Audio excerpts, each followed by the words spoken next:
Je m'appelle Anastasia Chassin et je suis enlumineur.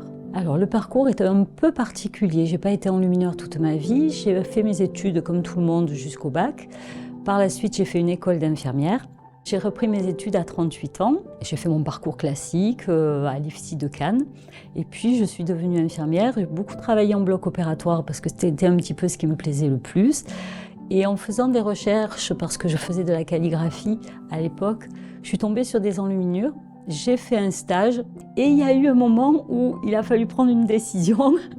Qu'est-ce qui était le plus important dans ma vie? Qu'est-ce qui m'apportait le plus de joie? Et finalement, quand on est heureux soi-même, on rend les autres heureux.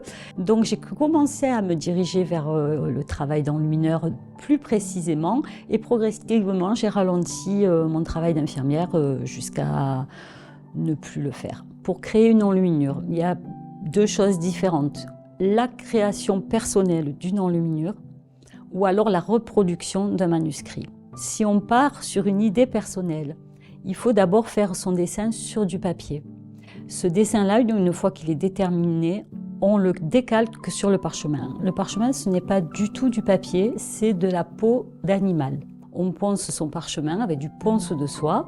Une fois qu'on a poncé son parchemin, on reproduit le motif et en fonction de ce qu'on veut faire, on commence par poser de l'or, ensuite on pose des couleurs et les couleurs se travaillent de plus en plus. Le premier départ, c'est pas terrible une enluminure, on pose des couleurs en aplat, il n'y a pas de vie. Et c'est en travaillant avec le blanc et la lumière que l'enluminure va commencer à prendre vie. Pour réaliser une enluminure, évidemment, ça dépend de l'enluminure choisie.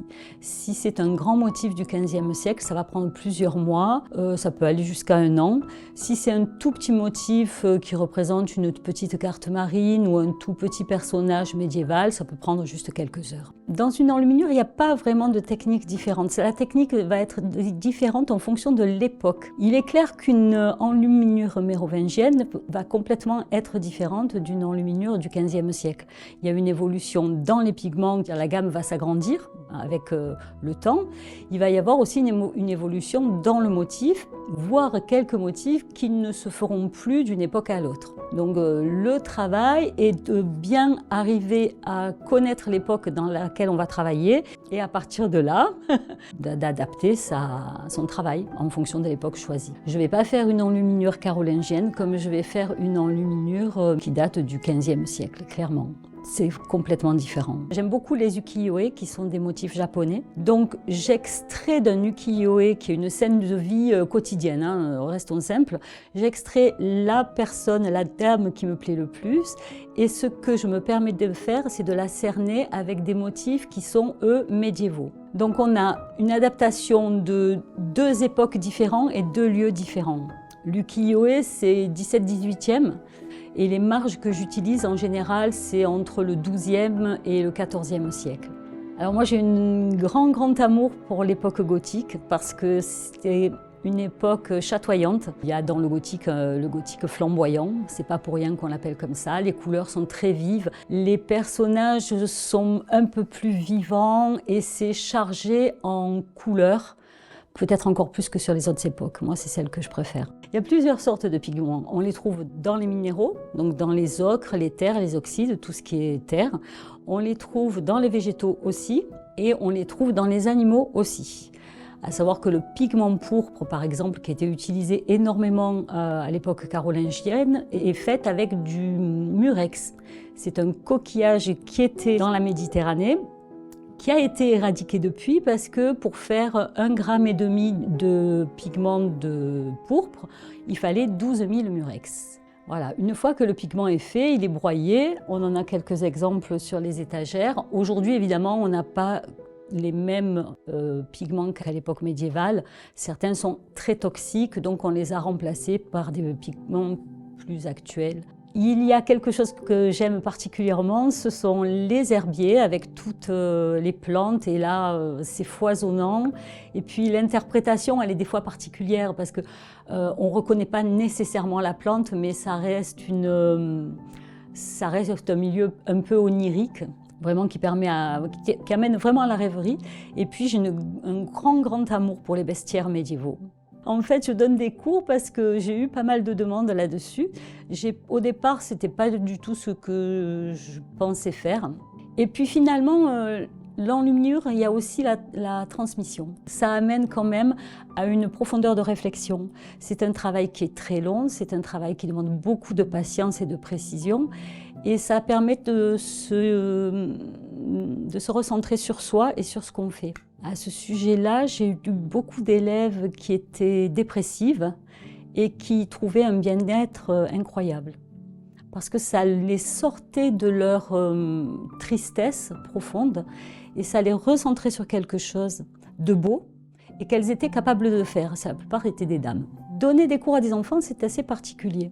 Ils aiment beaucoup les regarder, ils aiment beaucoup les couleurs, ils aiment beaucoup le lieu où ça se passe, le Moyen-Âge, toute cette époque fantastique, les chevaliers, les dragons. Aujourd'hui, il y a peu d'enfants qui sont prêts à se canaliser.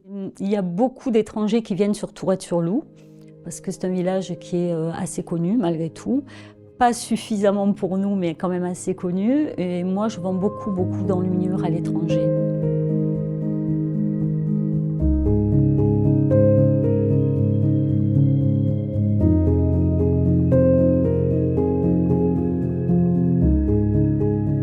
Ah mais moi, c'est ma respiration, l'enluminure. C'est vraiment quelque chose qui me nourrit à chaque instant. Au niveau de la connaissance aussi, beaucoup de choses, parce que c'est extrêmement varié et on rentre dans des domaines complètement différents. La vision de nos ancêtres il y a 1000 ans, c'est quelquefois assez incompréhensible pour nous aujourd'hui et c'est bien de pouvoir s'y replonger et de voir aussi comment on a évolué. Mais ça m'a apporté beaucoup de joie de vivre aussi, beaucoup de rencontres, de très belles rencontres. En fait, c'est que du positif. Chaque fois que je fais une enluminure, c'est une grande joie. Donc, quand j'ai fini le couronnement de la Vierge, une enluminure qui était assez technique et qui m'a demandé 800 heures de travail, qui a été faite avec des techniques que je ne connaissais pas du tout, la pose de poudre d'or. Pour moi, ça a été la plus belle de celles que j'ai faites. Voilà, je pense que c'est celle qui m'a apporté le plus de joie. En fait, j'ai travaillé avec pas mal de musées et de médiathèques et ça a été un très grand plaisir. En particulier, le musée Salagon qui m'a demandé de faire une exposition spécialement pour eux, sur les fleurs, les jardins médiévaux. Alors j'ai un très grand conseil, il faut y aller. Ça paraît idiot ce que je dis, mais on hésite toujours quand on voit le résultat final en se disant « j'y arriverai jamais ». C'est faux. Une enluminure, on n'a pas besoin de savoir dessiner pour pouvoir la faire. Quoi que ce soit que l'on choisisse, ça sera toujours beau à la fin, toujours. Si on suit les étapes et qu'on écoute son prof. Voilà.